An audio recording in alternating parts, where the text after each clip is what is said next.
Coming up, I've got 5 amazing apple cocktails that you can make at home, put in your pub and bar menus, or simply make up for a party that's coming around that you want to impress your friends and family. But before I get into that, I want to do a very quick deep dive into the apple puree, apple syrups that Drinkstuff sell. But before I get into that, why would you use a puree or a syrup when you can buy apple juice from a supermarket? Well, for me, there's 2 very clear reasons why I would go for something like this over an apple juice, for instance. I love my apple juice, or cider if you're watching in the US. But firstly, apple juice, assuming, and I'm not talking about the clear stuff here, I'm talking about the cloudy press stuff, proper apple juice.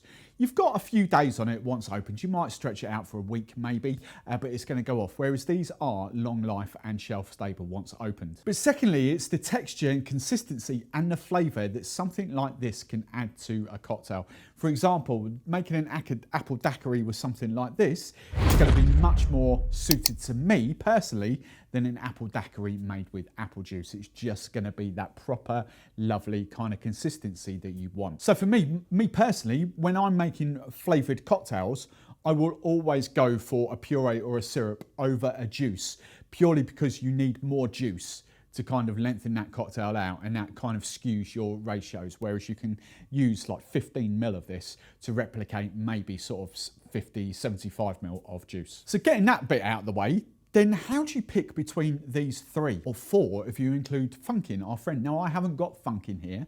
I will flash the pouch up on screen and just very quickly tell you about it. The Funkin pouch is as close to 100% apple puree as you're ever going to get, unless you get some apples at home and you make your own puree.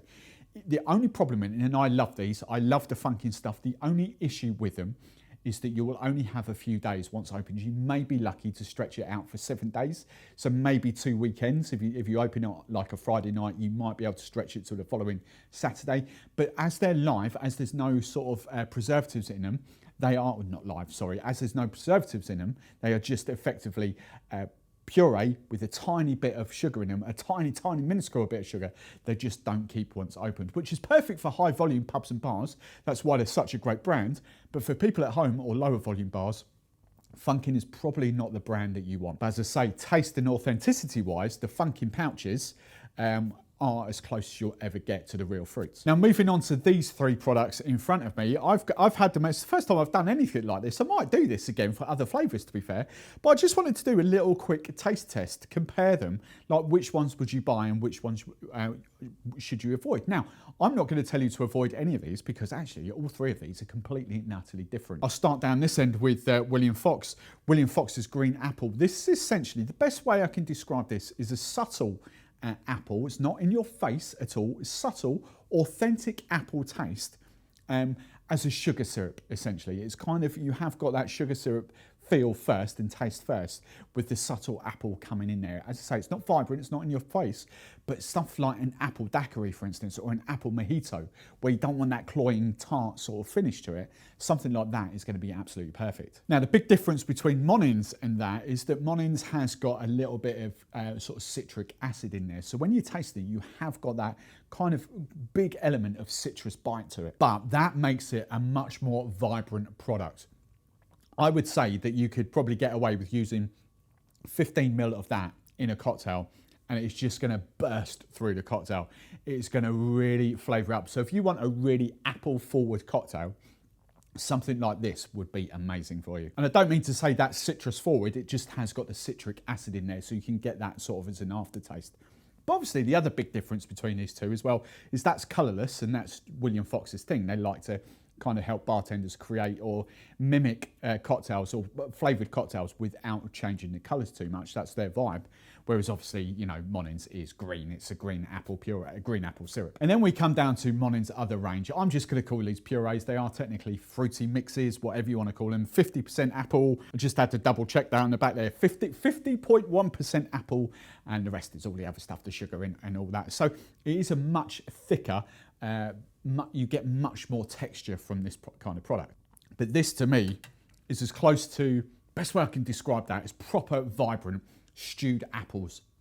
You know, if you've got apples on the hob and stewed them down, that is a clean, crisp, stewed apple kind of taste and texture. That for me is something that I love. I love that because I love that sort of texture in drinks. So for me, all three of these got completely different uses. There is just two other things I quickly want to say.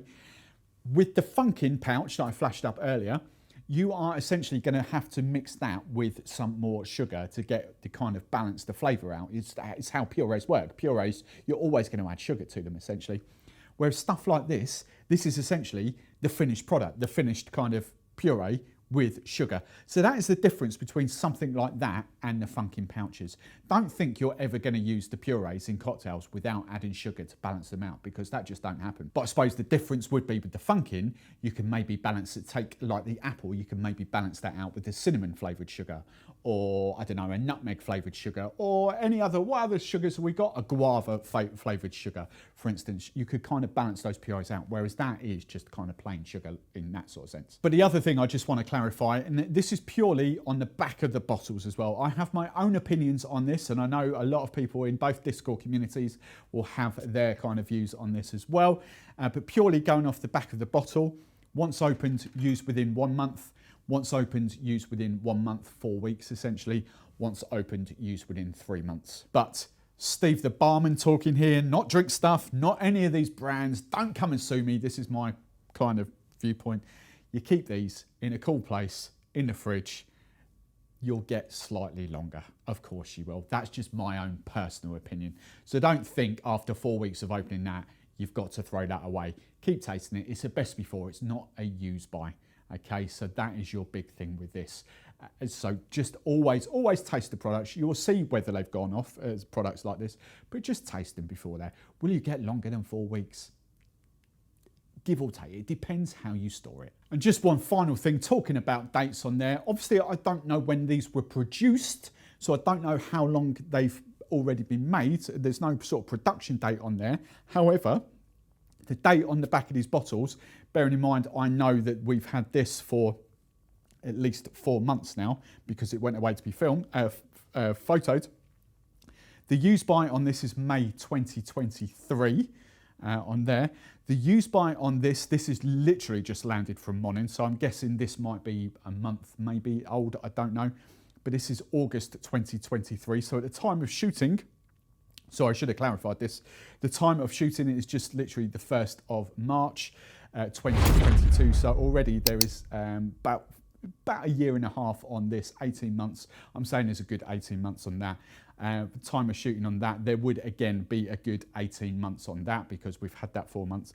And this one is actually the 9th of September 2023. So, and we've had this one because Monin have just sent me another one. We've had this one now for a good couple of months. So actually this one would probably last even longer. So you've got a big long use by date on all of these. It just depends how much stock Drinkstuff has in stock or how quickly we turn it over or any other supplier turns it over. But let's be brutally honest, if you're buying this to use in 18 months time, don't bother buying it, buy it in 18 months time. So now we come on to the cocktails. As I say, I've got 5 here. I've filmed 2 extras as shorts or reels for Instagram as well. So those 2 plus that one is the William Fox one. As you can see here, you can quite clearly see the difference between using these. Well, not in that one, obviously, but you can in that. So this one I've used in there, and then this one I've used in those 2. And what you'll see inside, these are just flat, whereas these have got the lovely sort of texture to them. So just to run you quickly through the cocktails, you know me, I don't believe in faff at all. All the recipes will be in the Discord community. So I'll drop a link on screen and then there'll be a link downstairs in the description below as well. So come and join us in the Discord. Bramble, gin, lemon, sugar, Chambord. Swap your sugar for your green apple. You've got an apple bramble. That simple. Julep, whiskey based. Whiskey and apple goes really well because we know we've got Jim Beam apple, don't we? But you can know, the point being, you don't have to buy the flavours of like the Jim Beams in your whiskies and all that sort of stuff. Just get a syrup and they last for ages. And you've got 1 bottle of bourbon and 1 bottle of whiskey. So we've got that, and I've used the green, the syrup, Monin syrup in that. Caramel apple martini. Spiced rum based caramel notes from a sugar syrup, but I've gone with that. Really, really lovely in there. And then this one, apple and rhubarb. Again, I've used that. It's lengthened out with a bit of Schweppes Russian gone in there. Really, really lovely. So this is an apple and rhubarb highball essentially.